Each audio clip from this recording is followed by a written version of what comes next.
La sélection se faisait toujours à Zongodi parce que ce n'était pas tous les captifs venus à Zongodi qui allaient au bateau.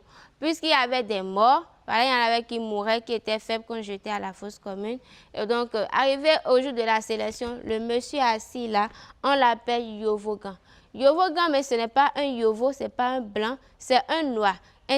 Associé des chefs européens, intermédiaire des rois. Donc c'est lui qui venait à Zongodi pour faire la sélection avec le gardien qui représente les quelques captifs forts et robustes.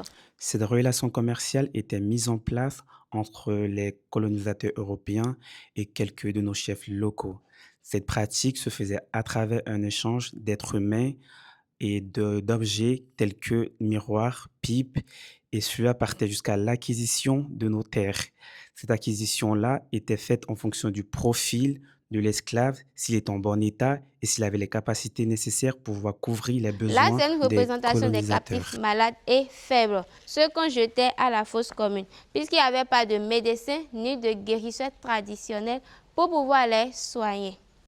Le Centre d'interprétation historique de Ouidah a pu matérialiser cette souffrance-là de ces personnes qui ont été déportées et arrachées au sein de leur famille.